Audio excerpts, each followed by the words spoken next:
ወደ ቶጎ የሚሄደው የኢትዮጵያ አየር መንገድ የምዕራብ አፍሪካን ሰማይ እየቀደደ በመጓዝ ላይ ነው። ጉዞ አሰልቺ በመሆኑ ሁሉም ቶሎ መድረስ ፈልገዋል። በአብዛኛው በአንደኛው ጥግ የተቀመጡት ሁለት ሰዎች ግን የጀመሩትን ወሬ ባለመጨረሳቸው አውሮፕላኑ በማንኛውም ሰዓት ቢደርስ ለእነርሱ ችግር አልነበረውም። አውሮፕላኑ ውስጥ የነበሩት ተሳፋሪዎች ስፖርተኞች ይበዙበታል። የኢትዮጵያ ብሔራዊ ቡድን ተጫዋቾች ናቸው። ለ14ተኛው አፍሪካ ዋንጫ ለማለፍ የመጨረሻውን ፍልሚያ ለማድረግ እየሄዱ ነው። ህዝቡ የእነርሱን ውጤት በጉጉት እንደሚጠብቅ ያውቃሉ። ተጫዋቾቹ ጭንቀት ላይ ቢሆኑም አንዱ ተጫዋች ብቻ ዘና ብሎ ሌሎቹን እያወራቸው ነው። ዘና ባዩ ተጫዋች ለብሔራዊ ቡድን ሲመረጥ የመጀመሪያው ቢሆንም ልክ ብዙ ልምድ እንዳለው እንደ ሲኒየር ተጫዋች ነበር የሚሆነው። ከሁሉም ጋር ይግባባል። አሁን ለረጅሙ የምዕራብ አፍሪካ ጉዞ አብሮት የተቀመጠው ተጫዋች በሚያወራው ወሬ ተገርሞ ሰዓቱ እልም እያለ ነው። የጀመሩትን ወሬ ሳይጨርስ አውሮፕላኑ የቶጎን መሬት እንዲነካ አልፈለገም። ሲኒየሩ ተጫዋች በወጣቱ ወሬ ተገርሞ የነገሩን መጨረሻ ለማወቅ እየጠበቀው ነው። ሲኒየሩ ተጫዋች ተገርሞ ኃይሌ አለው። አቤት፣ በጣም የሚገርም ታሪክ ነው። የትኛው? የውሾቹ። ምኑ ነው የገረመህ? 23 ውሻ ያለው ታዳጊ አይቼም ሰምቼም አላውቅም። የገረመህ የቁጥሩ መብዛት ነው? አይ፣ እና የምትግባቡበት መንገድ ይሄን ያስገረመህ እንዴ? እሱ ብቻ ሳይሆን እንዴት ታስተዳድራለህ? ችግር አልነበረውም። በምን ነበር የምትግባቡት? የራሳችን ዘዴ ያለን። መጨረሻቸው ምን ሆነ? የማን? የውሾቹ። ኃይሌ ለጓደኛው መልስ ቶሎ ለመስጠት አልቻለም። ውሾቹን ስለሚወዳቸው እንዲህ አይነቱ ጥያቄን ለመመለስ ስሜቱ ይረበሻል። እናም ይህን ጉዳይ ላለማስታወስ ወሬውን ተሻግሮ መሄድ ቢፈልግም የነገሩን መጨረሻ ለማወቅ ለፈለገው ተጫዋች እዚሁ ጥያቄ ላይ ተጣብቆ ቀረለትም። ጎህ ሳይቀድና ሰማዩ አይኑን ሳይከፍት ገና በሌሊቱ ቁጥራቸው 23 የሚሆኑ ውሾች በር ላይ ተሰብስበው ዝቅ ባለ ድምፅ ይጮሃሉ። ሌባ አይተው አልነበረም፣ ጅብ አልመጣም፣ ወይም ደግሞ ምግብ ፍለጋ እያሸረገዱ አይደለም።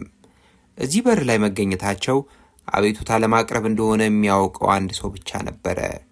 አሁንም ድምፃቸውን አሰባስበው እያፈራረቁ የሚጮሁት ሰውየው ቶሎ እንዲመጣላቸው ነው። 23 የሚሆኑ ውሾች አንድ ቤት በር ላይ መገኘታቸው ለሚያየው ሰው አስገራሚ ቢሆንም ለቀበሌው አብዮት ጠባቂዎች ግን ጥርጣሬ የሚጥል ነበርም።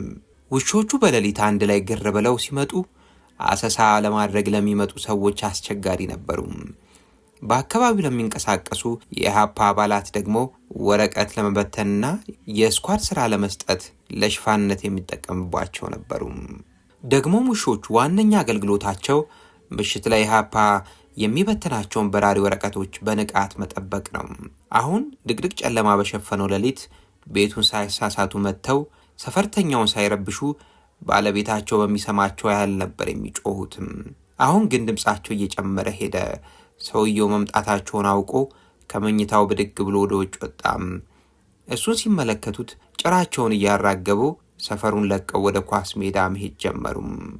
ሰውየውና ውሾቹ የሚግባቡት በፉጨት ነው። ቀጭን፣ አጭር፣ ወፍራም፣ ረጅም የፉጨት አይነቶቹን ያሰማል። በእነዚህ ጩኸቶች ምን ማድረግ እንደሚገባቸው ይነግራቸዋል።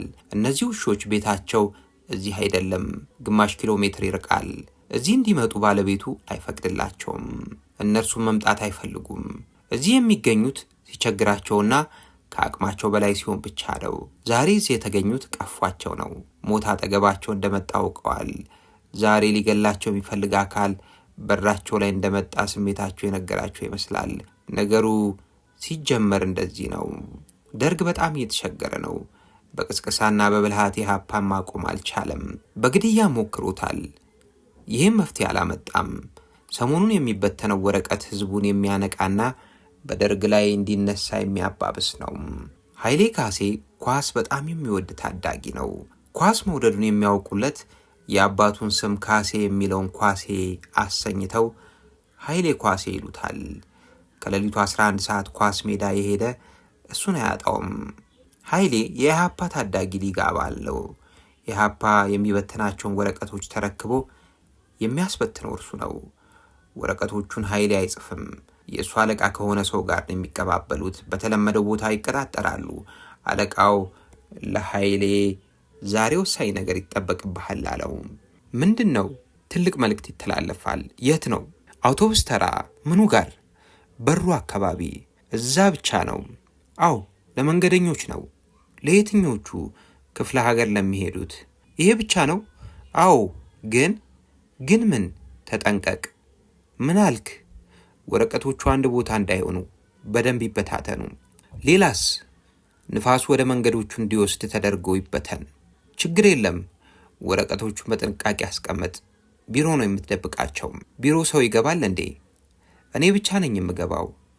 ሌሎች አይመጡም? ቢመጡም ወደ ውስጥ ዘልቀው አይገቡም። ጥበቃ አለ። ማን የሚጠብቀው? የኛ ባሎች አሉ። ኃይሌ ወረቀቱን ተረክቦ ሄደ። ወደ ቤቱ አልገባም። ወደ ቢሮ ነው የዘለቀው። ቢሮው ዋሻ ውስጥ ነው። የእሱ ጓደኞች ቢመጡም ወደ ውስጥ አይገቡም። ውሾቹም አያሳልፏቸውም። ከሱ ፈቃድ ውጭ ማንም ሰው ወደ ውስጥ እንደማይገባ ያውቃል። ውሾቹ የተደበቀውን ወረቀት በአስተማማኝ ሁኔታ ይጠብቃሉ። መጠበቅ ብቻ ሳይሆን ወረቀቱ ሲበተን በእጀባ ያገለግላሉ።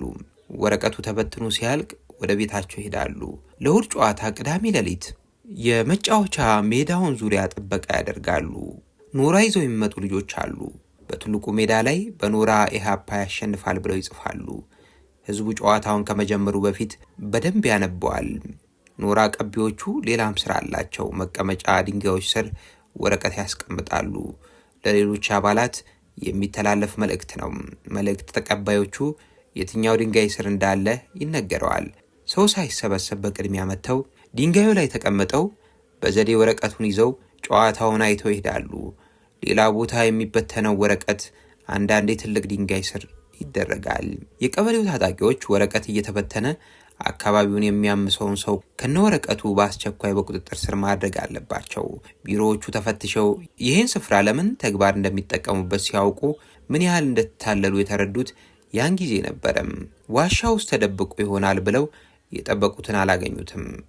ተፈላጊው እንዳያመልጣቸው በፍጥነት ወደ ቤቱ ሄዱም። ቤቱን ከበቡ። ማምለጥ የለበትም። ኢህአፓ በታዳጊዎች ምን ያህል እንደሚጠበቅም ቢያውቁም የዚህ ታዳጊ አገልግሎት ግን አናደዳቸውም። አፍንጫቸው ስር ሆኖ ይህን ሁሉ ነገር ሲፈጽም መሸወዳቸው አበሳጭቷቸዋል። ጉዳዩን ሰምተው እንዳረጋገጡ በፍጥነት ለማነቅ ድንገት ቤቱ ደረሱና አገኙትም። ኃይሌ አንተ ነህ አሉት። አዎ። እጅ ወደ ላይ። ምን አደረግኩ? ደግሞ ምን አደረግኩ ትላለህ? እንዴት? አንተ ዋናው ኢህአፓ ሆነህ። እኔ ሕፃን ነኝ። ኢህአፓ የምትሉትን አላውቅም። ምን አልክ? ስራዬ ኳስ መጫወት ብቻ ነው። ሌላ ምንም አልሰራህም? ሰፈር ውስጥ ማንንም ጠይቁ። ኃይሌ ምንም አያገኙብኝም ብሎ ተስፋ አድርጓል። እጅ ከፍንጅ አልተያዘም። አለቃውም እንደማይጠቁምበት ያውቃል። ግን ግርፋቱና ስቃዩ አንዳንዶቹን ወጣቶች እንዲያጋልጡ እንዳደረጋቸው አልተረዳም ነበርም። ኢህአፓም ይሄ እንደሚመጣ ስለሚያውቅ ከ4 ሰው በላይ እንዳይተዋወቁ አድርጓል። ኃይሌ እየተነዳ ወደ እስር ቤት ሄደም። ከግርፊያው በፊት ጥያቄ ተጀመረ።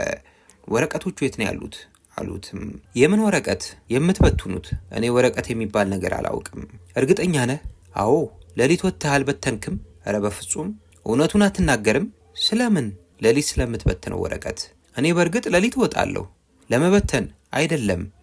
እና ኳስ ለመጫወት ነው። ሌሊት 11 ሰዓት። አዎ። ከመቼ ወዲህ ነው ሌሊት 11 ሰዓት ኳስ ያለው? በመንገድ መብራት ነው የምጫወተው። ብቻህን ነው? አዎ። ብቻህን ከሆነማ በደንብ ለወረቀት ብተና ነው የምትወጣው። አይደለም፣ ሌሊት እንደምትወጣ ተናግረሃል። አዎ። ሌሎቹ ወረቀት ሲበትኑ አይተሃል ማለት ነው። አላየውም። አንተ ካልሆንክ ታዲያ ማን ነው ወረቀት የበተነው? እኔ እንጃ። እርግጠኛ አንተ አልበተንኩም ብለሃል? አዎ። ምጣጭን ታውቀዋለህ? አዎ።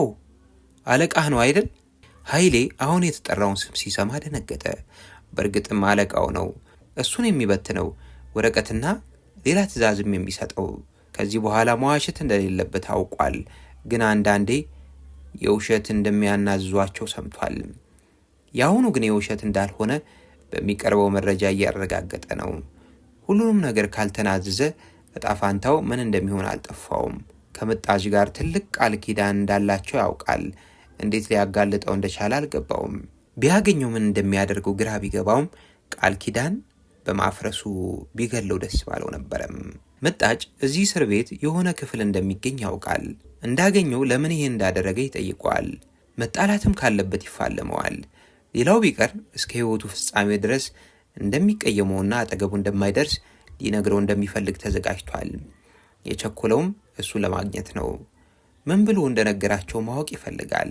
ደግሞም እኮ እሱ ነው አንዳችን ሌላችንን አሳልፈን እንዳንሰጥ ቃል ንግባ ያለው። ኃይሌ ግን ምንም ሚስጥር ማውጣት አልፈለገም። ሌሎችን ሚስጥራዊ ነገሮችን እንደተደበቁ ማቆየት እንዳለበት ያውቃል። መጀመሪያ ግን አግኝቶት ስለሱና ስለ ሚስጥራዊ ዋሻ ምን እንደነገራቸው ማወቅ ይኖርበታል። ከሱ በእድሜ ተለቅ ቢልም ይህን ነገር ማድረግ እንደሌለበት ያምናል። ምጣጭ አሁን እስር ቤት ውስጥ እንደሚገኝ ሰምቷል። እሱም በቶሎ ማግኘት አለበት። እስር ቤት ውስጥ የምጣጭ ጓደኞች ይገኛሉ። እነርሱም ማናገር አለበት። አንድ የእሱን ጓደኛ ማውራት ጀመረም። ይህኛው ልጅ የትኛው ሴል ውስጥ እንዳለ ባያውቅም ኢህአፓ ተብሎ ተይዟል። ምናልባት ስለሱ ያውቅ ይሆናል። አሁን የሚፈልገው ምጣጭ የት እንዳለ ማወቅና ማግኘት ነው። እነርሱ ቀድመው ስለታሰሩ ብዙ መረጃ እንዳላቸው ያውቃል። ሁለቱ ብቻ ቁጭ ብለው ማውራት ጀምረዋል። አሁን ያገኘው ልጅ ከምጣጭ ጋር በደንብ ስለሚተዋወቁ ነው ማናገር የፈለገው። እንዴት ስለ ሁኔታው እንደሚነግረው እያሰላሰለ ትንሽ ቆየ። ኃይሌ ልጁን ተጠጋውና ሰው ማመን አስቸጋሪ ነው አለው። ምን ገጠመህ? ቃል የተገባባ ነው ሰው ካደኝ። ምን ስለሆነ? ይሄ ድርጅት የተናጋው በካዲዎች ነው። እውነትህን ነው። መጀመሪያ ራሳችን ሳናጠራ መንግስትን መቃወም የለብንም። ሁሉም ሳይሆን ጥቂቶች የፈጠሩት ነው። የኔ ከጥቂቶች አንዱና ዋናው ካዲ ነው። እንዲህ ካንገበገበህ አንተ በጣም ተጎድተሃል ማለት ነው። ተጎድተሃል ብቻ አይገልጸውም። ኃይሌ አሁን የካደውን ሰው ስም ለሁሉም ሰጥቶ በእስር ቤት ውስጥ ማንም እንዳይቀርበው ማድረግ ነው። ይህ ብቻ አይበቃውም። ከማንም ጋር ምግብ መብላት የለበትም። ሁሉም አክንትፍ ብሎ እንዲተፋው ማድረግ አለበት። እስካሁን ምን እንደነገራቸው አያውቅም። ይህን ይጠይቀዋል። ስለ ዋሻው ከነገራቸው ድርጅቱን ይጎዳዋል። ምክንያቱም የኢህአፓ ንብረቶች እዚያ ነው ያሉት። ወሳኝ ስብሰባ የሚደረገውም እዚያው ነው። ቢያንስ እስከ 7 ሰው ለሚሆን ሰው ዘና አድርጎ እንዲሰበሰቡ ያደርጋል። ወረቀት፣ ማባዣ፣ ቀለሞች፣ ሌሎችም ይገኛሉ። በጣም ተፈላጊ ኢህአፓ እዛ ተደብቆ ያሳልፋል። እነዚህን ነገሮች ከኃይሌ ውጭ በደንብ የሚያውቅ እሱ ነው። ምጣጭ ሲታሰር ስለ ኃይሌ ሲናገር አብሮ የዋሻውን ሚስጥር ማውጣቱ አልቀረም። አሁንም ኃይሌ ንዴቱን ይዞ ከልጁ ጋር ማውራት ጀምሯል። ጥያቄውን በድጋሚ ማንሳት ጀመረ። ምጣጭ እዚህ እስር ቤት ውስጥ አለ አይደል አለው። ለምን ፈለግከው? ለጉዳይ። ለእኔ ልትነግረኝ ትችላለህ? እሱን ነው ማግኘት ያለብኝ። እዚህ የለም። አልታሰረም እንዴ? ታስሮ ነበር እና አሁን አታገኘውም? ለምን? የለም፣ ሌላ እስር ቤት ነው። አይደለም፣ አልታሰረማ። ታስሮ ነበር አልኩ። ታዲያ የተወሰዱት የማይደረስበት ቦታ የት ነው? ተሸኙቷል። ወዴት? ወደ መቃብር። ኃይሌ ደነገጠ። ምጣጭ ከተገደለ እሱን አይለቁትም። ምጣጭ ሁሉ ነገር ከዘገዘገ ዋሻው ሲፈተሽ የኢህአፓ ጉድ እዚያ ይገኛል። እናም አለቀለት። ገና ታዳጊ ቢሆንም ስራው ግን ለመንግስት አስቸጋሪ ስለነበረ አይለቁትም። ገዳዮች አብዮት ጥበቃዎች የቀበሌውን ሊቀመንበር ትዕዛዝ ብቻ ነው የሚጠብቁት። በሌላ ጊዜ አሰሳ ሲደረግ የዋሻው ጉድ ተጋለጠ። ኃይሌ ሊቀመንበሩ ጋር ቀረበ። ሊቀመንበሩም ኃይሌ አሉት። አቤት፣ ዋሻው ያንተ ነው? አዎ። ለምን ተሰራ? ለውሻ ማሳደጊያ። ውሾቹ ምን ያደርጉልሃል? ሜዳው ህይወቴ ነው እና ሰዎች ሜዳው ላይ ይጸዳዳሉ። አንተ አትከለክልም እንዴ? ሞክሬ ነበር እና ሕፃን ስለሆንኩ አይፈሩኝም። ውሾች ግን ስለሚያባርሯቸው አይመጡም። ለዚህ ብቻ ነው ውሻ የምትጠቀመው? አዎ። ሌላ ስራ የላቸውም? ምንም። የኢህአፓን ንብረት ይጠብቃሉ አይደል? አረ በፍጹም። ወረቀት ተገኝቷል እኮ። እኔ ሳላውቅ ደብቀው ነው። ሊቀመንበሩ ኳስ ይወዳል። ኃይሌን ደግሞ በችሎታው ያደንቀዋል። ወደፊት ብሔራዊ ቡድን ትደርሳለህ እያለ ተስፋ ያደርግበታል።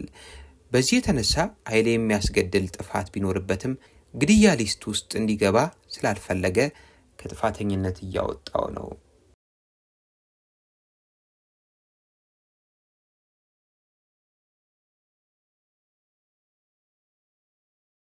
ፍሮም ቪክትሪ ቱ ቪክትሪ የተባለውን የቻይና ፊልም ኃይሌ በጣም ይወደዋል። ኃይሌ ብቻ ሳይሆን በወጣቶች ተደናቂ ፊልም ነው። ሁሌም ሲታይ አዳራሹ በተመልካች እንደተጨናነቀ ነው። ኃይሌ ይህን የቻይና ፊልም ከተከታተለ በኋላ ጉድጓድ አስቆፈረም። ጉድጓዱ ብቻውን ትርጉም የለውም። ማንም የማይጠረጥረው ቦታ በመሆኑ ኢህአፓ በድብቅ ይሰበሰብበታል። ከባድ ውሳኔ ይተላለፍበታል። ኃይሌ ቦታውን ከሱ ውጭ ወይም እሱ ከሚፈቅደው በስተቀር ማንም ሰው ወደ ዋሻው መግባት ስለሌለበት አንድ ነገር ማድረግ ፈለገም። ግን ምንም ውጥን አልነበረውም። አንድ ቀን ድንገት የሆነ ሐሳብ መጣለት። ሰዎች ውሻቸው ስትወልድ እነዛን ቡችሎች ሁሉ መቀለብ ስለማይችሉ ውሻ ለሚፈልጉ ነዋሪዎች ይሰጣሉ። እንዲህ አይነቱ ነገር ብዙ ጊዜ የተሳካ አይሆንም። ስለዚህ ቡችሎችን እያመጡ ኳስ ሜዳ ይጥሏቸዋል። እነዚህ ውሾች በአካባቢው የሚያልፍ ሰው ውሻ ከሌለው ይወስዳቸዋል፣ ወይም ጅብ ከመጣ ለቅሞ ያጠናቅቃቸዋል። የውሻ ባለቤቶች በሌሊት መጥተው ነው የሚጥሉት። በዚህ ሰዓት ደግሞ ኃይሌ ኳስ ሜዳ ጋር እየተጫወተ ጓደኞቹን የሚጠብቅበት ሰዓት ነው። አንድ ቀን የሆነ የሰፈሩ ሰው 2 ቡችሎች ጥሎ ሄደ። የዚህን ጊዜ ነው ኃይሌ ሐሳቡ የመጣለትም። እነዚህ ውሾች ወደ መደበቂያ ዋሻ ወሰዳቸው። በጎጃም በረንዳ የሚገኘው ጎንደር ጠጅ ቤት የእነርሱ ነው። ጠጅ ቤቱ በስፋት ከአዲስ አበባ ተወዳዳሪ የለውም። በዘልማድ ስፋቱን ለመግለጽ ኑ ካምፕ ነው የሚሉትም። ኑ ካምፕ ትልቅ ስጋ ቤት በውስጡ ይበዛል። ከዚህ ስጋ ቤት ከቅንጣቢ ጀምሮ ለውሻ የሚያስፈልግ ምግቦች በብዛት ማምጣት ጀመረም። ለውሾቹ የሚፈልጉት ምግብ በሰዓቱ ይሰጣቸዋል። ሰዎች ቡችላ እያመጡ በተለያየ ጊዜ ሲጥሉ ኃይሌ እየለቀመ ዋሻ ውስጥ ሲያሳድጋቸው ቁጥራቸው 23 ደረሰም። ኃይሌ እንዴት እንደሚንቀሳቀሱና በምን ሁኔታ እንደሚግባቡ ስላስተማራቸው ለመደማመጥ ችግር አልነበረባቸውም። በአብዛኛው በፉጨት መልእክት ነው የሚያስተላልፈው። ምሽት ላይ ወረቀት ለመበተንና አምፖል ለመስበር የእጀባ አገልግሎት ይሰጣሉ። ጠመንጃ የያዙ ሰዎች ከርቀት ሲመለከቱ በጩኸት ምልክት ሲሰጡ፣ ወረቀት በመበተን ግድግዳ ላይ መፈክር በመጻፍና አምፖል በመስበር ላይ የሚገኙ ወጣቶች ይደበቃሉ። ከዚህ ስራ መለስ ደግሞ ጉድጓድ ውስጥ ያለውን የኢህአፓን ንብረት ይጠብቃሉ። ወሳኝ ስብሰባ ጉድጓድ ውስጥ ሲደረግ ምግብ ለመለቃቀም እንኳን አይሄዱም። ስለተለማመዱ አባላቱ ከዚህ ያስኪሄዱ ዙሪያውን ይጠብቃሉ። የእጀባ አገልግሎት ይሰጣሉ። ይሄ ሁሉ የሚከናወነው ፉጨቱን ተከትለው ነው። የዋሻው ባለቤት እዛ ውስጥ የሚገቡትን የኢህአፓ አባላት አያውቃቸውም፣ ማወቅም አይገባውም። ከሱ የበላይ የሆነ ሰው ብቻ ነው የሚያውቃቸው።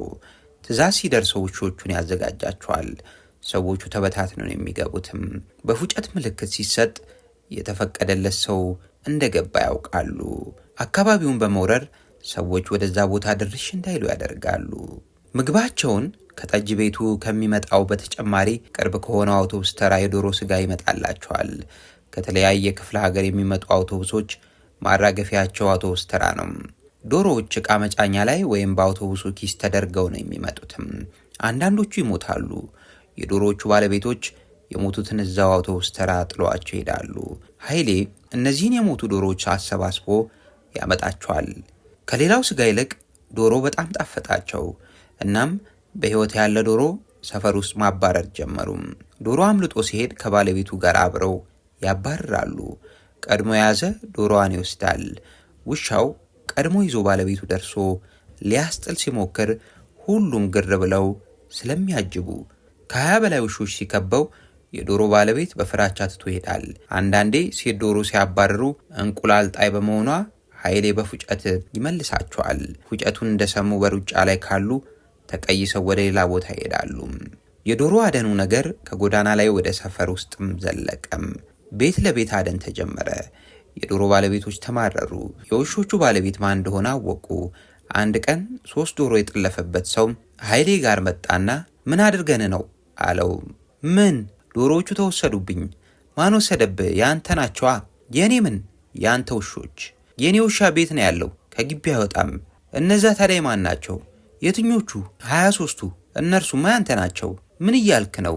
ቡችላ እያሉ አንተ አይደለህ እንደዛ አይጣልካቸው? መቼ? በልጅነታቸው 2 ጊዜ አምጥተህ ስጥል አይቻለሁ። እና ጠብቀው ተበቀሉ። እንዲህ ነው ነገሩ? አዎ። ከእንግዲህ ዶሮዬን አንድ ውሻ ቢነካ ገለዋለሁ።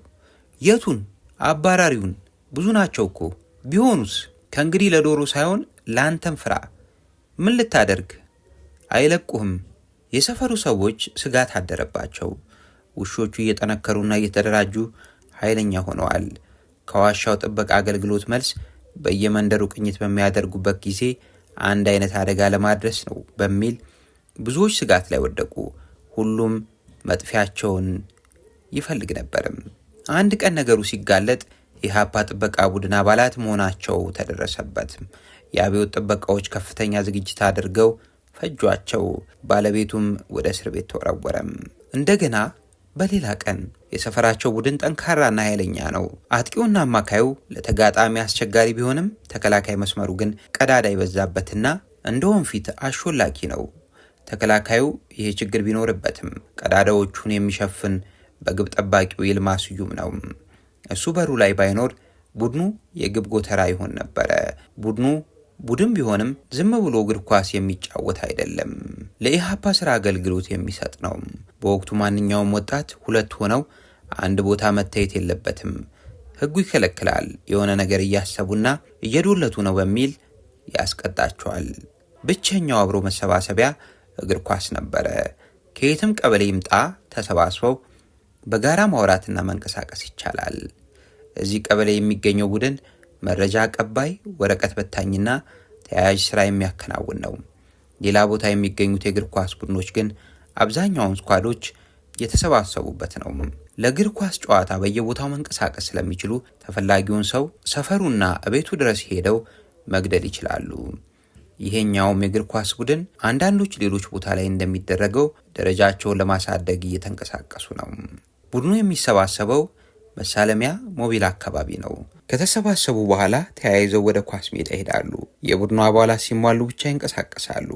ያልመጣ ሰው ካለ 10 ደቂቃ ይጠብቁታል። ከዚያ በኋላ ግን አይታገሱትም፣ ትተውት ይሄዳሉ። ተሰላፊ ከሆነ በእርሱ ቦታ ሌላ ሰው እንዲገባ ይደረጋል። ዛሬ ግን ከ10 ደቂቃ ባለፈ መጠበቅ ነበረባቸው። ህጉ ማንም ይሁን ማን ካረፈደ አይጠብቅም። ዛሬ ግን ለመቆየት ተገደዱ። ያረፈደው ግብ ጠባቂው ይልማ ነው። በሱም ላይ ህጉ መስራት አለበት። ሌላ ግብ ጠባቂ ስላለ በሱ መተካት ነው። ነገር ግን ይህን ሐሳብ ለማንሳትና ለመወሰን ማንም አልደፈረም። ይልማን ትቶ መሄድ ለተጋጣሚ ና አሸንፈኝ ብሎ እጅ መስጠት ነው። ይልማ አንድም ቀን ቀርቶ አያውቅም። አርፋጅም አይደለም። ሌላው ተጫዋች ቢቀር ቀዳዳው ይሸፈናል። የይልማ ቦታ ግን ማንም አይሸፍነውም። እሱን የሚተካ ስላልሆነ ለመጠበቅ ተገዷል። ሰዓቱ ከ10 ወደ 15 ደቂቃ ከዚያም ወደ 20 እንዲህ እያለ የደቂቃው ቁጥር ከፍ አለ። ሁሉም ትዕግስቱ ተሟጠጠ። ዛሬ ደግሞ አደገኛ ጨዋታ ስላላቸው ይህን ውጤት ይፈልጉታል። ይህ ጨዋታ ያለ ይልማ የሚደፈር ባይሆንም አሁን ግን መድፈር አለባቸው። ሰዓቱም ስለሄደ ይልማን ትተውት ሄዱ። ቡድኑ በስነ ልቦና እንደተጎዳ ወደ ግጥሚያው ሄደም። በመንገድ ላይ በንዴት መነጋገር ጀመሩ። ምን ማድረጉ ነው ግን አለ። ማን? ይልማ ነዋ። ምን አውቅለታለሁ? እያወቀ ምኑን? ዛሬ ከባድ ጨዋታ እንዳለን እሱ አይደል እንዴ የሚገርመው? ለምኑኝ ለማለት ነው። ተው እባክህ። ምን አልክ? ማንንም አልለማመጥም። እውነትህን ነው። ሌላ ጎበዝ በረኛ መፈለግ አለብን። ግን ምን? እቤቱ ብንሄድስ? ለምን እንሄዳለን? በጣም ያስፈልገናል። ጨዋታ እንዳለን ያውቅ የለ? አዎ። ገንዘብ ተቀብሎ ይሆን እንዴ? ከማን? ከተጋጣሚያችን። ለምን? እሱ ከሌለ እንደማናሸንፍ ካወቁ ይከፍሉታል። ሊሆን ይችላል። ምን አልክ? ቤቱ ብንሄድስ? ሆን ብሎ ከቀረ ለምን ቤቱ መሄድ አስፈለገ? ግን እንሞክር እና ቤቱ እንሄድ። አዎ። ከዚያ ልንለምነው ነው? እንጠይቀዋለን። ባክቶ ይቅር። ግድ የለም። ቤቱ ካለ እናናግረውና የሚፈልገው ነገር ካለ። ተጫዋቾቹ ወደ ቤቱ ሄዱ።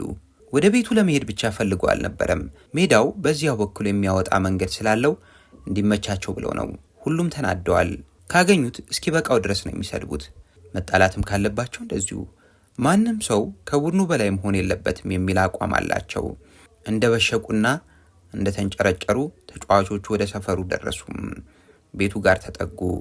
ይልማን በሩ ላይ ያገኙት። በረኛው እዚሁ ሰፈር ሆኖ ለምን እንደቀረባቸው አሁን አወቁ። አንድም ቀን ቀርቶና አርፍዶ የማያውቅ ልጅ በእንደዚህ አይነት ቦታ እናገኘዋለን ብለው አልገመቱም።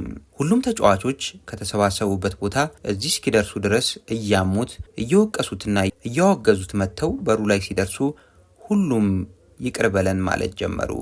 በእርግጥም ሌላ በረኛ መፈለግ አለባቸው፣ ወይም ቡድኑ ከእንግዲህ በተጠባባቂ በረኛ መቀጠል ያለበት። ተጫዋቾቹ እንደተቆጡ እንደተናደዱ ወደ ቤቱ ሲጠጉ ይልማን ወድቆ አገኙት። ሰውነቱ በጥይት ተበሳስቷል። የቀበሌው ደህንነትና አብዮት ጥበቃዎች በረኛቸውን በሩ ላይ ደፍተውት ሄዱም።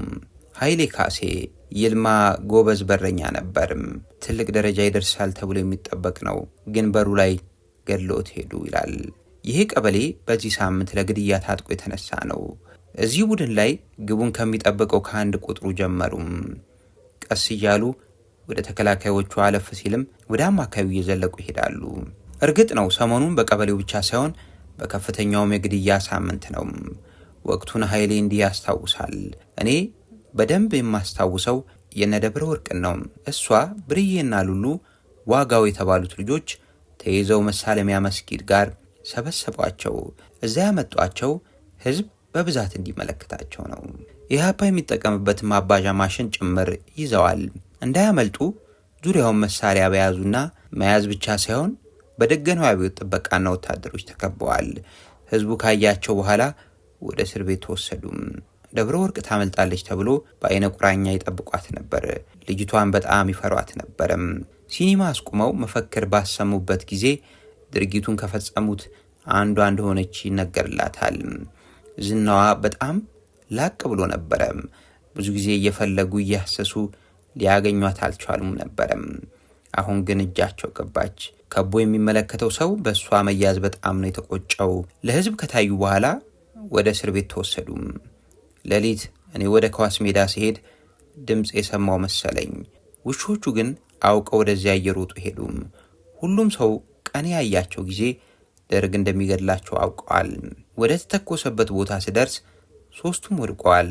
ያለማጋነን ከ200 እና 300 በላይ ጥይት የተኮሱባቸው ይመስለኛል። እኔ ቦታው ላይ ስደርስ ማንም አልነበረም። ሰውነታቸውን ስመለከት ወንፊት ሆነዋል። ስጋቸው በትንንሹ ተቦጫጭቆ ተበታትኗል። በልብሳቸው ነው የለየኋቸው። ሰዎቹ በቅርብ ገድለዋቸው እንዲሄዱ የሚያሳየው የጥይቱ ባሩድ ሽታ ትኩስና በጣም ይሸት ነበር ይላል ኃይሌ። አሁን ኑሮውን በአሜሪካ አድርጓል።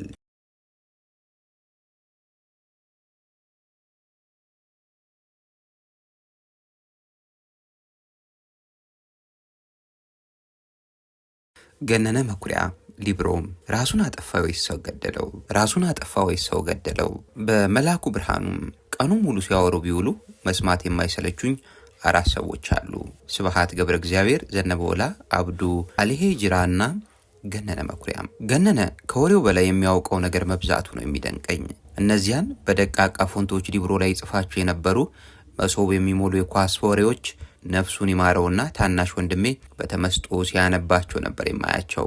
የኳስ አፍቃሪ ስላልሆንኩ የኳሱን ገነነን ብዙም ሳላነበውና ሳልሰማው ነው የኖርኩትም።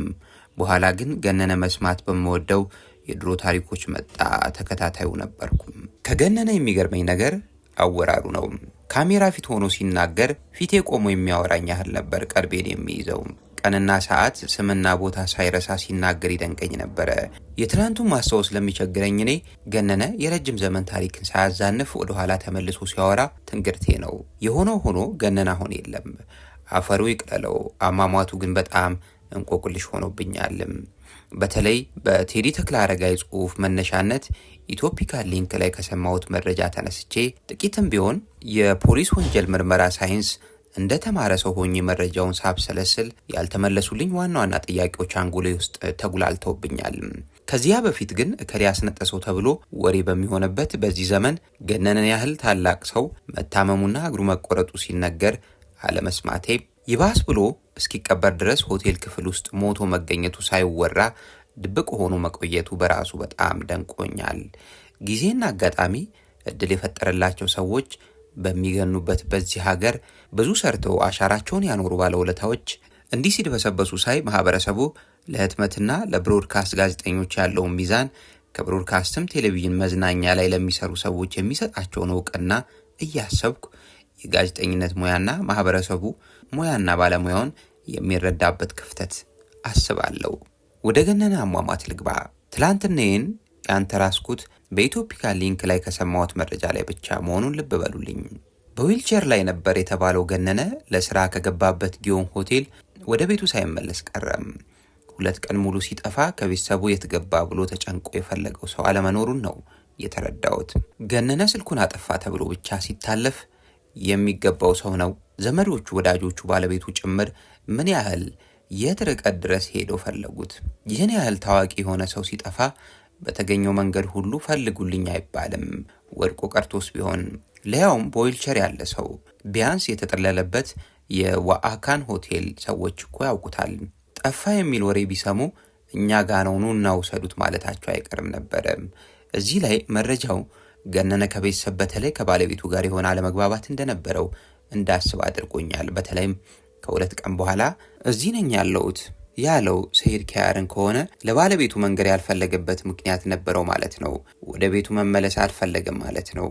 ባለቤቱም የጠፋው ባሏ ተገኝቶ ስኳር ወርዷል ስትባል ሚሪንዳ አዛለት ብቻ አለ የተባለበት ሆቴል ሳትሄድ ቀረች መባሉም የሁለቱ ግንኙነት ቅሬታ ውስጥ መሆኑን ያረጋግጣል። ይህ እንግዲህ የቤተሰባዊ ግንኙነት ጉዳይ እንጂ ወንጀል አይደለም። ገነነ ባይሞት ኖሮ ይህ ጉዳይ ከቤተሰቡ ውጭ የሚመለከተው ማንም የለም። የቤተሰቡ ጉዳይ ብቻ ስለሆነ ከአሟሟቱ ጋር እስካልተገናኘ ድረስ ወደ ኋላ ዳና የሚፈተሽበት ጉዳይ አይሆንም። ከመጨረሻው መጀመሪያ ስንነሳ ግን ገነነ በሩን ዘግቶ ሲንኳኳ አልከፍት አለ ተባለ አይደል? መጀመሪያ ይህ ክፍሉ ውስጥ ያለ ሰው ደህና ስለመሆኑና በሕይወት ስለመኖሩ በሚቻለው መንገድ ሁሉ ማረጋገጥ የማንም ሰው ቀዳሚ ተግባር ነውና የሆቴሉ አስተናጋጅም ሆነ ተጠርተው የመጡት የገነነ ባለቤትና ጓደኛው ሰኢድ ኪያር በሩን ደጋግመው ማንኳኳታቸው አልከፍት ሲላቸውም በብርሃን ማስገቢያ መስኮቱ በኩል ሰብረው ወደ ውስጥ መመልከታቸው ተገቢ ነበረ። ምናልባት እርዳታ በሚያስፈልገው ደረጃ ላይ ሊሆን ስለሚችል ጊዜ ላለመውሰድና ያለበትን ሁኔታ ለማየት የማንንም ህጋዊ አካል ፍቃድ መጠበቅ አይገባም። የነፍስ ማዳን ስራ ስለሆነ በህግ ድጋፍ አለው። እኔን ያላሳመነኝና ከባድ ጥፋት ነው ብዬ የምገምተው ተግባር ምናልባትም ዛሬ በይሆናል አሟሟቱ እንቆቅልሽ እንዲሆንብን ምክንያት የሆነው ድርጊትም ከዚህ በኋላ የተፈጸመው ነው። በግሌ ይህ ድርጊት ከባድ ቸልተኝነትና ጥፋት ነው እላለሁ። ፈጻሚዎቹ ራሳቸውም ለጥርጣሬ እንዲዳረጉ ያደረጋቸው ለገነነ ሞት ምክንያት ጥርት ያለ መረጃ እንዳይወጣ ምክንያት የሆነው ይኸው ጥፋት ነውና ስለሱ ልናገርም። በተሰበረው ብርሃን ማስገቢያ በኩል ሲያዩት ገነነ ግማሽ አካሉ መሬት፣ ግማሹ ዊልቼር ላይ ሆኖ ታያቸው። በሌላ አነጋገር የሚያዩት ሰው በድን ነበረ። የሆነ ችግር ተፈጥሯል ማለት ነው። የገነነ ህይወት መኖር በራሱ አጠራጣሪ ሆኗል ማለት ነው። ደግሞም ከምሽቱ 3 ሰዓት ሆኗል። ስለዚህ ሁሉም ሰዎች እዚህ ላይ መቆም ነበረባቸው። የገነነ ባለቤት ሰኢድ ኪያር የሚሆን የሆቴሉ ሰዎች በቀዳዳ ወድቆ በድን ሆኖ ያዩትን ሰው ለማውጣት በሩን መስበር አይገባቸውም ነበረም። በሩን በመጥረቢያ ሰብረው በመግባታቸውና ይህንን ጥፋት በመፈጸማቸው ግን በሩ የተቆለፈው ከውስጥ ነበር ወይስ ከውጭ የሚለውን ወሳኝ ማስረጃ አጥፍተዋል። ፖሊስ በሩን ሰብሮ ገብቶ ገነነም ሞቶ አግኝቶት ቢሆን ኖሮ የመጀመሪያ ተግባር የክፍሉ በር የተቆለፈው ከውስጥ መሆኑና አለመሆኑን ማረጋገጥ፣ ከዚያም የክፍሉ መስኮት ካለው ከውስጡ የተዘጋ መሆኑን ማረጋገጥ ነው። ይህ ከተደረገ ገነነ ራሱን አጥፍቶ ሊሆን እንደሚችል ወይም በሰው ተገሎ ሊሆን እንደሚችል ምርመራውን ፈር የሚያስይዝ ዋና የቴክኒክ መረጃ ተገኘ ማለት ነበረ። ከዚህ በተጨማሪ ከበሩ እጀታዎች ላይ የሚወሰድ አሻራና ከቁልፍ ላይ የሚወሰድ አሻራ አለ። ይህ አሻራ ከገነነ አሻራ ጋር ማች ይሰራል። ውጤቱ ወንጀል መኖሩንና ለመኖሩን የሚጠቁም ሁለተኛ ወሳኝ የቴክኒክ ማስረጃ ነው። ገነነ ባለበት አካባቢ በልዩ መሳሪያ የዱካ አሻራም ይፈለጋል። አልጋውም ይፈተሻል። ክፍሉ ውስጥ ያለ ምንም አይነት ፈሳሽ መጠጥ ይዘቱን ለማረጋገጥ ለፎረንሲክ ምርመራ ይያዛል። ሌሎችም በርካታና እዚህ ቢነገሩ የማይጠቅሙ ምስጢራዊ የቴክኒክ ምርመራዎች ይካሄዳሉ። ማስረጃዎች ይሰበሰባሉ። በዚህ የተነሳ ፖሊስ ነገሩ ግድያ ወይስ የተፈጥሮ ሞት አሊያም ራስን ማጥፋት ስለመሆኑ ፈር የሚያስይዝ መረጃ ይኖረው ነበረ። ሁለተኛው ከባድ ጥፋት ደግሞ ይሄ ነው።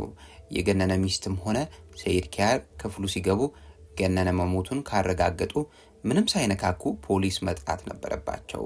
ማንም አመዛዛኝ ሰው እንኳን በሆቴል ክፍል ቀርቶ በገዛ ቤቱ ውስጥ ሳይታሰብ ሞቶ ከሆነ ወይም መሞቱ ጥርጣሬ ካሳደረ ተከትሎት ከሚመጣው አሉባልታ የሚሆን ህጋዊ ጥያቄ ለመዳን አካባቢው ላይ ድርሽ አይልም። ምንም ነገር አይነካም። ዱካም ይሁን አሻራ እንዳይቀላቀል፣ ማስረጃ እንዳይጠፋ አካባቢውን አስጠብቆ ለፖሊስ ያሳውቃል። ይሄ ማንም ሲያደርገው የኖረ የደመነፍስ እውቀት ነው። መማርና መመራመር አያስፈልገውም።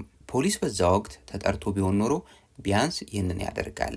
ከገነነ አስክሬን ላይ አሻራ ይወስዳል። ገነነ አካሉ ላይ ያለ በአይን የሚታይ ጉዳት ካለ መላ ሰውነቱን ይፈትሻል። ተተኩሶበት ከሆነ መሳሪያውን ከናቀማመጡ፣ ታንቆ ከሆነም ገመዱ ከመነካካቱ በፊት ፎቶ ተነስቶ ለማስረጃ ይወሰዳል። ይህ አሻራ ከበሩ እጀታና ከቁልፍ አሻራ ጋር ማች ስለሚያደርግ አስፈላጊ ነው። በክፍሉ ውስጥ ሌላ ገነነ ህይወቱን አጥፍቶታል ወይም ህይወቱ ጠፍቶበታል ተብሎ የሚጠረጠር ምንም ነገር ካለ ለማስረጃ ይያዛል። ማስረጃዎች ሲሰበሰቡ ከዚያ ስለመገኘታቸው መርማሪው እዚያ ሆኖ ሂደቱን ሲያዩ የነበሩ 1-2 ሰዎችን የታዛቢ የደረጃ ምስክር ቃል ይቀበላል። ይህ ባለመሆኑ ግን የገነነ አሟሟት ምርመራ ወሳኝ ምዕራፎች እንዲደበዝዙና እንዲታጠፉ ምክንያት ሆኗል። ሶስተኛው ጥፋት ደግሞ ይሄ ነው። የገነነ ባለቤቱም ይሁን ጓደኛው ሰኢድ ኪያር ወይም የሆቴሉ ሰዎች ፍጹም ማድረግ ያልነበረባቸው ነገር የገነንን አስክሬን ወደ ቤት መውሰድ ነው። ይህ በፍጹም መደረግ ያልነበረበት ጥፋት ነው። እንዴት የፈለገ ቢደነግጡ የፈለገ ቢዋከቡ ይህ ይጠፋቸዋል። የሰው ልጅ እንኳን ሞቶ ተገኝቶ ቀርቶ መኪና ገጭቶት ሞቶ ከሆነ እንኳን አስክሬኑ ወደ ሆስፒታል እንጂ ወደ ቤት አይወሰድም። አሟሟቱ የሚታወቅ ቢሆንም ተመርምሮ በህጋዊ አካል መረጋገጥና መመዝገብ አለበት።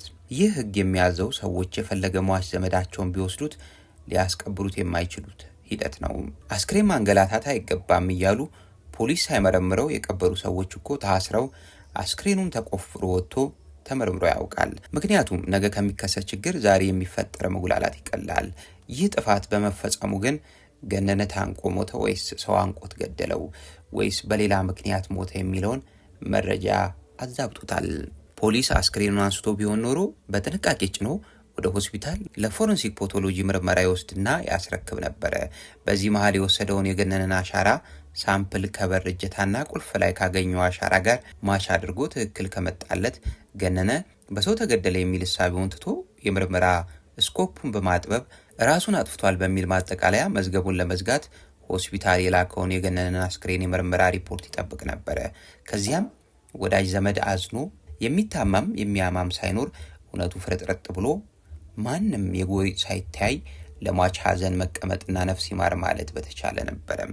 በነገራችን ላይ አስክሬን ምርመራ የሚካሄደው በሁለት ደረጃ ነው። ቀዳሚውና የመጀመሪያው ደረጃ የሚባለው በአይን የሚታይ የአካል ክፍል ላይ የደረሰ ጉዳት ሲሆን ቀጣዩን የመጨረሻ ደረጃውን በውስጥ አካል ብልት ላይ የደረሰ ጉዳት በምርመራ ሲረጋገጥ ሁለቱ ተጣምሮ የሚመጣው ውጤት ነው የአሟሟት ሁኔታውን የሚወስነው።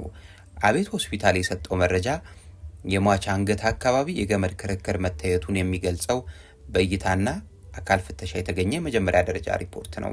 ክርክሩና ቁስሉ ገነነ በገመድ ታንቆ ነበር የሚለውን እንጂ ራሱን አነቀ ወይም ታንቆ ሞተ የሚለውን አያረጋግጥም። ይህ ቢሆን ማንም ወንጀለኛ ሰው ገድሎ ታንቆ ሞተ ለማስባል አንገቱ ላይ ገመድ አጥብቆ በማሰር ከፍትህ አይን መሰወር ይችል ነበር። ገነነ ዊልቸር ላይ ሆኖ ሳለ እንዴት በገመድ ታንቆ ሞተ ይባላል የሚል አስተያየትም አይቻለው። ታንቆ ለመሞት የግድ ኮርኒስ ላይ መንጠልጠል ግድ አይልም።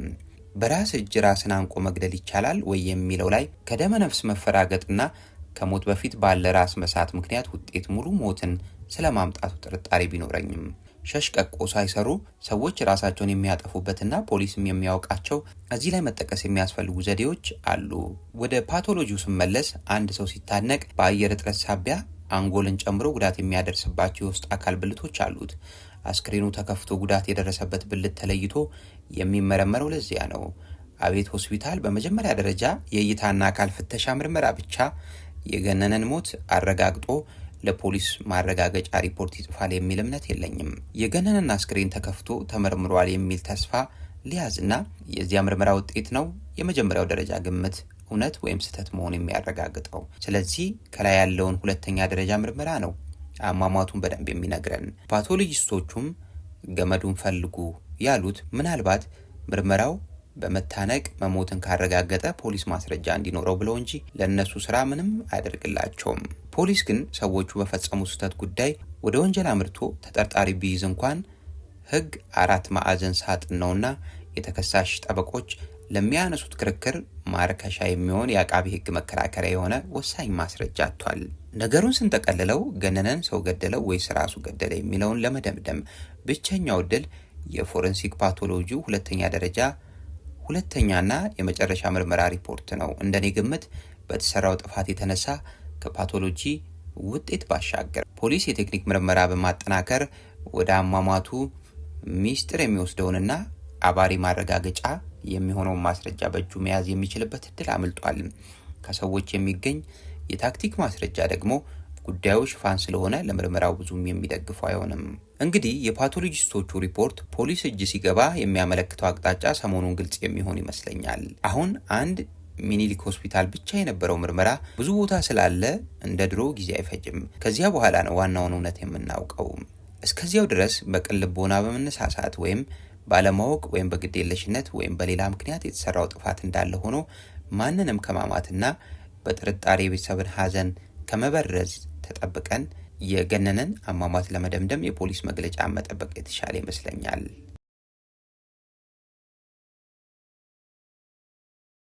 ቀዳሚ የሚሆነው ተገራፊ ከመሄዱ በፊት እውነቱን እንዲነግራቸው ጠየቁት። ምንም ምላሽ የለም። እየተነዳ ወደ ቁጥር 1 ክፍል ተወሰደ። ክፍሉ ተከፈተ። አስገራፊና ተገራፊ ወደ ውስጥ ገቡ። ክፍሉ ይሸታል። በእርግጥም መሽተት ነበረበት። እስረኛ በደም የሚጨማለቅበት በመሆኑ ጠረኑ ጥሩ አይደለም። አንዳንዴ ጠረኑን ለመቀየር ያጨሱበታል። የአሁኑ ጠረን ግን የተለየ ነው። የክፍሉ መብራት ቦግ ሲል አንድ እስረኛ ለግርፊያ በተዘጋጀ መልኩ ተንጠልጥሏል። በቶርች እግሩ የተተለተለው ወጣት ራሱን ለመከላከል የሚችልበት አንዳችም ነገር አልነበረውም። ግርፋቱ በጣም ስለበዛበት ከአቅሙ በላይ ሆኗል። ከ30 ደቂቃ በላይ እየተፈራረቁ ገርፈውታል። ስፖርተኛ መሆኑ ጠቀመው እንጂ በዱላው ብዛት ይሞት ነበር። ገራፊዎቹ ከኢህአፓ አባላት የሚያሰለቻቸው የለም። ተደብዳቢዎቹ ቶሎ ስለማያምኑላቸው ድክም የሚላቸው ይሄኛው ተደብዳቢ እንደሆነ 3ኛ ቀኑ ነው። እስካሁን ትንፍሽ አላለም። አሁን ግን አቃተው መሰል። ሌባ ጣቱን እየቀሰረ ነው። ሌባ ጣት በተገራፊና በገራፊ መሃል አገናኝ ድልድይ ነች። ለመናገር ፈቃደኛ ነኝ የሚለውን ምልክት የምትጠቁም ነች። ተባባሪዎቹ እነማን እንደሆኑ፣ መሳሪያ የት እንደደበቁና ሌሎችም ጥያቄ ጠይቀውት አላውቅም ብሎ ከተናገረ ወደ ግርፊያ ይገባል። ጣቱን ሲያወጣ ሌላ ጉዳይ ላይ ለመነጋገር ሳይሆን በጠየቁት ነገር አምኖ የሚያጋልጥ ወይም የሚጠቁም ከሆነ ብቻ ነው። ይህም ወጣት በግርፋት ከእግሩ የሚወርደውን ደም ተዘቅዝቆ እየተመለከተ ጣቱን ብቅ አደረጋት። ጩኸት እንዳይኖርና እንዳይረበሽ አፉ ውስጥ የተወተፈለትን በጣም የቆሸሸ ጨርቅ አወጡለት። አወርዱኝ አለ። ለምን? ግዴላችሁም አወርዱኝ። ንገረና እንዲሆኜ። አዎ። ወጣቱ ዝም አለ። ስቃዩ ስለበዛበት እረፍት ለማግኘት የፈለገ ይመስላል። እጁ ከኋላ ታስሯል። እግሩም እንደዚሁ። እንደገናም እጅና እግሩ ከኋላ በገመድ በደንብ ተወጥሮ ተሸብሏል። እንዲህ ካደረጉ በኋላ በእጁና በእግሩ መሃል ትልቅ አጣና ነገር ይገባና ከፍ አድርገው የሆነ ነገር ላይ ያንጠለጥሉታል። ጭንቅላቱ ቁልቁል ይዘቀዘቅና እግሩ ወደ ላይ ይገለበጣል። ይህን ጊዜ የእግሩ መዳፍ ተገልብጦ ለዱላ ተመቻችቶ ዝግጁ ይሆናል። ይህ አይነት የመገረፍ ስልት 8 ቁጥር ይሉታል። አሁንም በዚህ ሁኔታ ነበረ እየተጠበጠበ ያለውም። ከገራፊዎቹ አንዱ ድምፁን ከፍ አድርጎ መሳሪያውን የት ነው የደበቃችሁት? አለም። መኩሪያ ጋር። መኩሪያይቱ? አንበሳው። ይሄ የክብር ዘበኛው? አዎ። እኮ ይሄ የሚያስፈራው አንበሳ? አዎ። ይሄ ማን ነው? ገበሬ የሚሉ ሰው ነው? አሳዳጊው? ልክ ነህ። እዛ ነው መሳሪያው የተደበቀው። አዎ። አሃ፣ አንበሳውም የኢህአፓ ወገን ነው ማለት ነው። አሁን እየተገረፈ ያለው ወጣት መሳሪያው እንዴት እንደደበቀ ቢናገርም ካድሬ ገድሎ ያመለጠው የእሱ ጓደኛ የት እንዳለ ግን መናገር አልቻለም። መሳሪያውን ካገኙ በኋላ ጓደኛውን ለማወጣጣት ሌላ ግርፊያ እንደሚያካሂዱ ነግረውታል፣ ዝተውበታል። ገዳዩ ከቀበሌ ወደ ከፍተኛው ተላለፈ። የካድሬዎቹ ኃላፊ የአንበሳውን አሳዳጊ ገበሬ እንዲያመጣ አስደረገም። እስረኛውን አምጥተው አንድ ክፍል አስቀመጡ። ገብሬ ክፍል ውስጥ ተጠርቶ ገባ። ካድሬው ወደ እስረኛው እያመለከተ ታውቀዋለህ አለው። አላውቀውም። እርግጠኛ ነህ? አዎ። አይተኸው አታውቅም? በፍጹም። ሰዎቹ ከገብሬ ጋር ጥቂት ከተነጋገሩ በኋላ እስረኛውን ወደ ውጭ አወጡትም። እስረኛው ወደ ውጭ ውጣ እንጂ ርቆ አልሄደም። ክፍል ውስጥ ገብሬ የአብዮት ጠበቃው ሰውና ካድሬው ሲነጋገሩ ያዳምጣል። ካድሬው ገብሬን ልጆቹ መሳሪያ አንተ ጋር ደብቀዋል አለው። የት? እቤትህ። እኔ ቤት? አዎ። መፈተሽ ትችላላችሁ።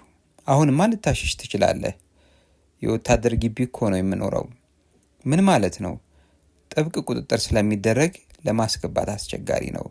እነርሱ የሚሉትን ሰምተሃል? እነማን? የጠቆሙት ልጆች። ምን አሉ? አንበሳው አጠገብ መደበቃቸውን ተናግረዋል። መሳሪያውን? አዎ። እንዴት ሆኖ? እሱ ክፍል ደብቀዋል። የማን ክፍል? የአንበሳው ማደሪያ ክፍል። እንግዲያውስ ስለተጨነቁ ነው እንዲህ ያሉት። ምን እያልክ ነው? አንበሳው የራሱ ክፍል የለውም። የት ነው የሚያድረው? ከኔ ጋር አንድ ክፍል። አትፈራም? ለምን? አንድ ነገር ቢያደርግስ? እስካሁን አለው። ስንት ዓመት አብራችሁ ኖራችሁ? 20 ዓመት ያህል ሆነን። እንዴት አምነህ? ችግር የለም። እንቅልፍ ሲወስድ ቢዘነጥልስ? አላደረገውም፣ አያደርገውም። እሱን እንደ ልጄ ነው የማየው። የሚገርም ነገር ነው። ለእኔ የእሱ ጉዳይ ምንም አይገርመኝም። ሌላ ሰው እንዳንተ ይቀርበዋል ማለት? እቤት ለማደር የመጣ ከእኔና ልጆቼ ጋር አንድ ክፍል ነው የምናድረው። ልጆችህም እዛው አንበሳው ጋር ነው የሚያድሩት? አዎ። ቤተሰብህን አይተናኮልም? በፍጹም። አሁን የምትለው እንዴት እንመን? ምኑን? አንበሳው ለብቻው አንድ ክፍል ያለመኖሩን። መታችሁ ማረጋገጥ ትችላላችሁ። በእርግጥም ማየት ይኖርብናል። እንደርሱ ጥሩ ነው። እንዳውም አሁን እንሂድ። የት? እኔ ቤት። ይቻላል። ግን ምን? አንበሳው ይታሰራል አይደል? አዎ፣ ግን አንዳንዴ ይፈተዋል። ማለት የታሰረበትን ይፈተዋል። እና ልታስጨርሰን ነው? ሰው አይነካም። ሰዎቹ ነገሩ አሰጋቸው። የአንበሳውን አሳዳጊ እንዴት ይመኑት? የሀፓ ተባባሪ ሆኖ መሳሪያውን እዛ ከተደበቀ እንደገቡ አንበሳውን ፈቶ ቢለቅባቸውስ? ደግሞም የክብር ዘበኛ ወታደሮች የዘውድ ጠባቂ ናቸው። ለንጉሱ ትልቅ አክብሮትና ውዴታ አላቸው። ይህ ሰው የንጉሱ ደጋፊ ከሆነ ለአብዮቱ ጥላቻ አለው። አብዮቱን ከጠላ ደግሞ ከኢህአፓ ወገን ነው ያለው። እናም ወደ ግቢ ከሄዱ በአንበሳው ላለማስበላቱ ምን ማረጋገጫ አላቸው? ደግሞም ዋሽቷቸዋል። እንኳን አንበሳን የመሰለ አደገኛ ወሬ ቀርቶ ውሻ እንኳን ግቢ ውስጥ አንድ ጥግ የራሱ ማደሪያ ተሰርቶለት ነው የሚያድረው። እንዴት አንበሳ አንድ ክፍል ውስጥ ከሰው ጋር ይተኛል? ይሄ የሚታመን አይደለም። ሰዎቹ ወደ 3ኛ ሻለቃ ግቢ ቢሄዱም ስላላመኑት የግቢውን ዘቦች ጠየቁ። ገብሬ የነገራቸውን ደገሙት። አንበሳው የራሱ ክፍል እንደሌለው አስረግጠው ነገሯቸው። ወደ ውስጥ ገብተው ግን አላረጋገጡም። እስካላዩ ድረስ ማረጋገጥ አቃታቸው። አንበሳው የሚያድርበትን አይተው ማረጋገጥ አለባቸው። ግን አንበሳው ያለበት ቦታ መግባት ፈሩ ብቻ ሳይሆን ነገሩ ቀፈፋቸው። ይህ ግቢ ብዙ ወታደሮች ከነቤተሰባቸው የሚኖሩበት ነው። እዚህ ግቢ ባለች አንድ ክፍል ቤት ነው ገብሬ የሚኖረው። ከአንበሳው ጋር ብቻውን አይደለም የሚኖረው፣ ቤተሰቡንም ይጨምራል። ገብሬ አበበ ከክፍለ ሀገር እንደመጣ ስራ ሲያፈላልግ ደጃዝማች አበበ ቤት በከብት ጥበቃ ተቀጠረ።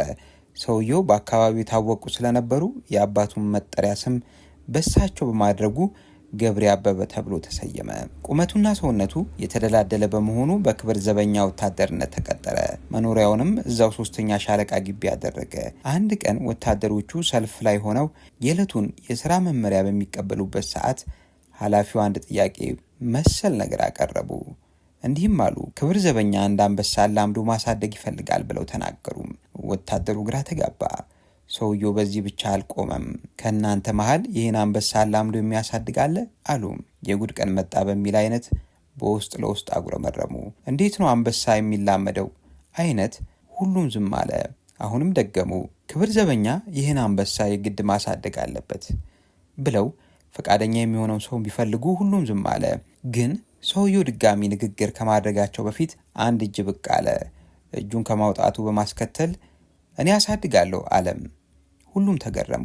ወታደሮቹ በግቢ ውስጥ በተደራራቢ አልጋ ላይ ነው የሚያድሩት። በአንድ ክፍል ውስጥ ብዙ ወታደሮች ናቸው የሚኖሩት። ኃላፊው ገብሬ እውነተኛ ወታደር ነህ፣ ከዚህ በኋላ ቤት ይሰጥህና ከአንበሳው ጋር አንድ ክፍል ቤት ውስጥ አብራችሁ ትኖራላችሁ አሉ። ወታደሮቹ ለገብሬ አዘኑ። አንበሳ ቀልድ አያውቅም፣ አንድ ቀን ይሰለቅጥሃል አሉት። ሁልጊዜም ጠዋት ወታደሮቹ ከመኝታቸው ሲነሱ ቶሎ ብለው ወደ ገብሬ ማደሪያ ሄደው አንኳኩተው በሕይወት መኖሩን ሳያረጋግጡ ወደ መደበኛ ስራቸው አይሄዱም። ሁሌም አንበሳው እኮ ገብሬን ገድሎ በላው የሚለውን ወሬ ነበር የሚጠብቁት። ግን በአስደናቂ ሁኔታ ገርቶ ከኢትዮጵያ አልፎ ከዓለም የሚመጡትን ቱሪስቶች በሚያስደንቅ ሁኔታ ከሰው ጋር ተግባብቶ የሚኖር አንበሳ አደረገው። አንድ ቀን ተተናክሎ አያውቅም። ገብሬ እዛች አንዲት ክፍል ውስጥ ብቻውን አልነበረም። ወይዘሮ አለሚቱን አገብቶ 8 ልጅ ሲወልድ 8ቱም አንበሳው ባለበት ክፍል ነው የሚያድጉት። ሀብታሙ ከገብሬ ልጆች ውስጥ ቀልጣፋውና መኩሪያን በረዳት አሳዳጊነት ያገለገለ ነው። እኛ ሳንወለድ ነው ከአባቴ ጋር እዛ ክፍል ያድር የነበረው። ሕፃን ሆነን ድመት መስሎን ነበረም። ከዚያም ትንሽ ከፍ ስንል ውሻ ነው ብለን ገመትን። ትልቅ ስንሆን አንበሳ መሆኑን ስናረጋግጥ ተገረመን። እንዴት ይህን ያህል ጊዜ ያለ ችግር አብረን ኖርን አልን። ከውጭ ለሚያየን ሰው ስጋት አለው። እንዴት አምናችሁ ከአንበሳ ጋር አንድ ክፍል ውስጥ ታድራላችሁ ይሉናል። እኛ ግን ያለምንም ስጋት እንደ ቤተሰብ ነው ከመኩሪያ ጋር የኖር ነው ይላል። ወደ 3ኛ ሻለቃ ለማጣራት የሄዱት ካድሬውና የደህንነት ሰዎች አንበሳው ያለበትን ክፍል ገብቶ ባያዩም ከሚያምናቸው ሰዎች ጠይቀው ገብሬ ያላቸው ትክክል እንደሆነ ባያምኑም ተቀብለዋል። እስረኞቹ ዋሽተዋል ማለት ነው። እነዚህ ሀፓ ወጣቶች ሁሉ ነገራቸው ድብቅ ነው። አንደኛ ደረጃ ገራፊዎች ልክ እስኪያስገቧቸው ተነጋገሩ። አሁን የዋሸና ተፈላጊውን ወጣት ቀድሞ መግረፍ አለባቸው። እንደገና በሌላ ቀን የእስር ቤቱ ኃላፊዎች ምሽት ላይ እስረኞች ቆጥረው ነው የሚያስገቡት። ተወስዶ የተገደለ ካለ ከየትኛው ክፍል እንደሆነ ይመዘግቡና ቁጥጥርና ክትትል ይደረግባቸዋል። በተለይ ተፈላጊ እስረኛ ላይ በአይነ ቁራኛ ቁጥጥር ይደረጋል። ጠዋትና ከሰዓት የትና ከማን ጋር እንደሚውልም ክትትል ይደረግበታል። አንዳንድ ጊዜ ከክፍል በሁለት ምክንያት የማይወጡ እስረኞች አሉ። አንዱ በግርፊያ ብዛት መንቀሳቀስ የማይችሉ፣ ሁለተኛ ከሰው ላለመገናኘት ወስነው የሚቀሩ አሉ። እነዚህ እስረኞች ከቤት ውጭ የማይታዩ ክፍል ውስጥ እንዳሉ ይቆጠራል። ዛሬ ግን አንድ ወሳኝ እስረኛ ጠፍቶባቸዋል። ጠዋት ቆጠራ ሲደረግ ዋናው እስረኛ የለም። በየክፍሉ ሲፈለግ በፍጹም ሊገኝ አልቻለም። ምናልባት ድንገት በሌሊት የደህንነት ሰዎች ወስደው ገድለውት ሊሆን ይችላል ተብሎ ስለተገመተ ትላንትና እስር ቤት የነበሩ የጥበቃ ኃላፊዎች ተጠይቀው ምንም ምላሽ አላገኙም። ነገሩ ግራ የሚያጋባ ሆነ። ምናልባት አሳቻ ቦታ ተደብቆ ይሆናል በሚል ግቢው በሁሉም ቦታ ታሰሰ። አሁንም አልተገኘም። ምናልባትም ደግሞ ሌላ ትልቅ እስር ቤት ለምርመራ ሄዶ ሊሆን ይችላል በሚል ወደ ከፍተኛው ደወሉ። እዛም አልተገኘም። ነገሩ አሁን ገባቸው። እስረኛው አምልጧል ማለት ነው። ከዚህ በፊት 3 ጊዜ እስረኛ አምልጦ ከፍተኛ ግምገማ ተደርጎ ጥበቃዎች ውስጥ የኢህአፓ አባላት ተሰግስገው በመገኘታቸው እርምጃ ተወስዶ ከፍተኛ መሻሻል ተደርጓል። አሁን ታዲያ እንዴት ይህ ስህተት ተፈጠረ? ጉዳዩ ሁሉንም አነጋገረ። በዚያ ላይ ይህ እስረኛ በግርፊያ ብዛት ብዙ የተጎዳ በመሆኑ እንደ ልቡ መንቀሳቀስ የማይችል ስለሆነ እገዛ ካልተደረገ በስተቀር ማምለጥ አይችልም ብለው ወሰኑ። ይህ እስር ቤት ትልቅ ቁጥጥር የሚደረግበትና ተፈላጊ እስረኞች የሚገኙበት ነው። አሁን ያመለጠው እስረኛ ገና ያላወጣው መረጃ የያዘ በመሆኑ አስፈላጊያቸው ነው። ደግሞም ውጭ ከወጣ መረጃ ለሌሎች ስለሚሰጥ ብዙዎች ተፈላጊዎች እንዲሸሹ ያደርጋል። እናም በብዙ መልኩ ጉዳት አለው። ርቆ ሳይሄድና አድራሻውን ሳያጠፋ መፈለግ አለባቸው። የሚያመልጥ እስረኛ ምንጊዜም ሽፋን የሚያገኝ ነው። ሽፋኑን የሚሰጡ አብረው በአንድ ጉዳይ የታሰሩ እስረኞች ናቸው። ሌላው ቢቀር የሚያመልጥ ከሆነ የት መደበቅ እንዳለበት የሚነግረው ለሚያምናቸው ጓደኞቹ ነው። ከእርሱ ጋር በአንድ ጉዳይ የታሰሩ 2 ጓደኞቹን ኃላፊው ቢሮ ጠራቸው። በቁጣና በስሜት ተሞልቶ እያነጋገራቸው ነው። የት እንደሄደ ልትነግሩኝ ትችላላችሁ? አለም። አናውቅም። ጓደኛችሁ አይደል? አዎ፣ እቅዱን ይነግራችኋል እኮ። ማለት ለመጥፋት ሲያስብ ሐሳቡን ይነግራችኋል። በእርግጥ አውርተናል። ስለ መጥፋቱ አይደለም እና ህመም እየገጠመው መሆኑን የነገረን። ታዲያ እንዲሁ ከመሬት ተነስቶ አመለጠ? እኛም ግራ ገብቶናል። እንደውም እውነቱን እንንገራችሁ። ምንድን ነው? እቅዱን ያወጣችሁት እናንተ ናችሁ። እረ እኛ እንደውም ልንጠይቅ ነበር። ምንድን ነው የምትጠይቁት? የት እንደሄደ የሚነግረን እንፈልግ ነበረ። እያሾፋችሁ ነው? ማሾፍ አይደለም። ጅራፍ ራሱ ገርፎ ራሱ ይጮሃል የተባለውን ታውቃላችሁ ሲባል ሰምተናል። እንደዛ አይነት ነገር ነው ያነሳችሁት። እንደዛ ለማለት አይደለም። እውነቱን አትናገሩም? እኛ ምንም አናውቅም። ስትገረፉ እውነቱን ትናገራላችሁ። ብዙ ጥያቄ የተንከባለለ ግን ምንም ፍንጭ አጡ። ጭራሽ ልጆቹ ጓደኛችን ያለበትን እናንተ ንገሩን እያሉ መጠየቃቸውን በመደጋገማቸው እያሾፉባቸው መሆኑን ተገንዝበው ልክ ማግባት እንዳለባቸው ተረዱ። እነዚህ 2 እስረኞች መገረፍ ያለባቸው በአንደኛ ደረጃ መሆኑን ስምምነት ላይ ተደረሰ። 2 መግረፊያ ቤቶች በግቢው ይገኛሉ። ቁጥር 2 የተባለው ሁሉም የሚገረፍበት ለብ ቤት ነው ይሉታል። ቁጥር 1 የሚባለው ግን ተፈላጊና ትልቅ መረጃ አላቸው የሚባሉ እስረኞች የሚገረፉበት ብቻ ሳይሆን እንደ በሬ ስጋ የሚተለተሉበት ነው። እዚህ ክፍል ውስጥ ከጥፍር መንቀያ አንስቶ ስጋ መበላለቻ ስለት ነገሮች እንዲሁም ለዘይት ማፊያ የሚሆኑ ከሰል ማንደጃ ሳይቀር የሚገኝበት ነው። ገራፊዎቹ 2 ሲሆኑ እየተፈራረቁ ነው ስራቸውን የሚያከናውኑት። ዋናው ገራፊ የትራኮማይን መነጽር የሚያደርግና በጣም ጨካኝ ዱላው ስስ ብልትን ቀርድዶ የሚገባና በማወጣጣቱም የሚታወቅ ነው። ሰውየው ፊቱ የማይፈታና በራሱ የስነ ልቦና ችግር ያለበትና በውስጡ ትልቅ ምቀኝነት የተፈጠረበት ነው። ተረኛ ገራፊው እሱ መሆኑ ከታወቀ ለቶርች የሚገባው ሰው በደም ተጨማልቆና ሰውነቱ ተተልትሎ እንደሚመጣ ሁሉም ያውቃሉ። እስረኛው ወደ ግርፊያ ክፍል ሲገባ ለረጅም ሰዓት ቢላዋ ሲስል ከሰል ሲያቀጣጥል ስለሚታይ እስረኛው ሳይገረፍ ሱሪው ሲረጥብ ይታያል። አሁንም ለነዚህ 2 እስረኞች ቁጥር 1 ክፍል ገብተው ምርመራ እንደሚደረግባቸው ሲነገራቸው ፍርሃት ወረራቸው። እስረኞቹ ለብቻቸው አንድ ክፍል እንዲሆኑ ተደረገ። ዋናው ገራፊ ከመምጣቱ በፊት ክፍሉ ማስተካከል አለባቸው። በዚህ 2 ቀን ምንም ለግርፊያ የገባ እስረኛ አልነበረም። ዋናው ገራፊ ሲመጣ ተገራፊውን ውስጥ አስገብተው ለግርፊያ ለማዘጋጀት አንጠልጥለው ነው የሚጠብቁት። ቀዳሚ የሚሆነው ተገራፊ ከመሄዱ በፊት እውነቱን እንዲነግራቸው ጠየቁት። ምንም ምላሽ የለም። እየተነዳ ወደ ቁጥር 1 ክፍል ተወሰደ። ክፍሉ ተከፈተ። አስገራፊና ተገራፊ ወደ ውስጥ ገቡ። ክፍሉ ይሸታል። በእርግጥም መሽተት ነበረበት። እስረኛ በደም የሚጨማለቅበት በመሆኑ ጠረኑ ጥሩ አይደለም። አንዳንዴ ጠረኑን ለመቀየር ያጨሱበታል። የአሁኑ ጠረን ግን የተለየ ነው። የክፍሉ መብራት ቦግ ሲል አንድ እስረኛ ለግርፊያ በተዘጋጀ መልኩ ተንጠልጥሏል። አሁን የገባው እስረኛ የተንጠለጠለውን ሰው ሳይመለከተው በልብሱ ነው ያወቀው። ጓደኛቸው አላመለጠም፣ አልተሰወረም። ከ1 ቀን በፊት ለግርፊያ እንደገባ ገራፊው ረስቶት ወደ ቤቱ ሄደ። ግን ሰውየው ከቤቱ አልተመለሰም ነበር። አንዳንድ ጊዜ ገራፊዎች ጠዋት ቀጥቅጠው ከሰዓት በኋላ ዱላውን ስለሚቀጥሉ ለምሳ እዛው አንጠልጥለው ይሄዳሉ። ከዚህ በፊት አንዱ ተረስቶ ምሽት ላይ በመታወቁ ከሞት ተርፏል።